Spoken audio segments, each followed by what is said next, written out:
déjà vu les roches métamorphiques et le métamorphisme en général, mais aujourd'hui penchons-nous de plus près sur le métamorphisme de contact.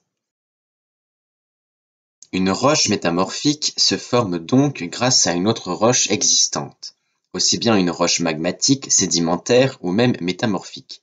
Elle subit une transformation en métamorphisme sur l'effet principalement d'un changement de température et ou de pression. Cela peut changer la taille des minéraux, leur agencement au sein de la roche et même changer leur composition.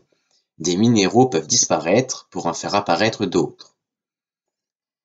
Le métamorphisme de contact se produit lorsque du magma se trouve en contact avec la roche. Les températures élevées transforment la roche. L'intrusion magmatique peut avoir des compositions chimiques différentes. Ce n'est pas ce qui va rentrer en compte dans ce processus. Le principal, c'est qu'une source de chaleur provoque le métamorphisme de l'encaissant. L'encaissant, lui, peut lui aussi être de nature variée, roche sédimentaire, magmatique ou métamorphique. Le métamorphisme de contact peut affecter tout type de terrain. Ce métamorphisme est caractérisé par une hausse de température, mais pas de pression. C'est un métamorphisme de haute température et de basse ou moyenne pression, d'où son autre nom, le métamorphisme thermique. La zone métamorphisée autour de l'intrusion mesure entre quelques millimètres à une centaine de mètres, selon le volume et la température de l'intrusion. C'est donc très ciblé, peu étendu. On peut voir un cercle de roches métamorphiques autour de l'intrusion, c'est ce qu'on appelle l'auréole de métamorphisme de contact.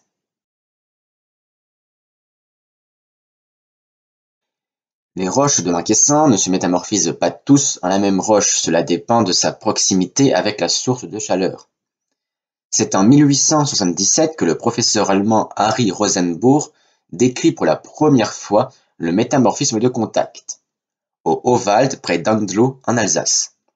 Voici concrètement ce qu'on peut voir là-bas. La roche principale de la région est un schiste, une roche déjà métamorphisée par un métamorphisme régional.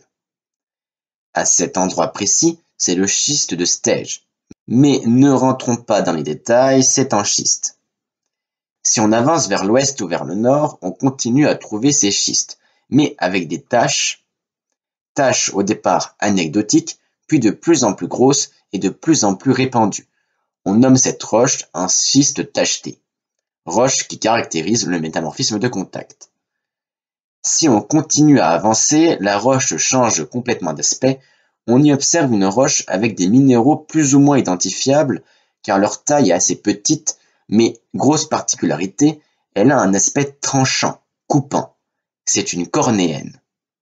Enfin, en avançant encore, on trouve une roche différente, mais bien plus facilement identifiable, une roche plutonique, granit, granodiorite, etc. Si vous avez bien compris, au départ, il n'y avait que du schiste.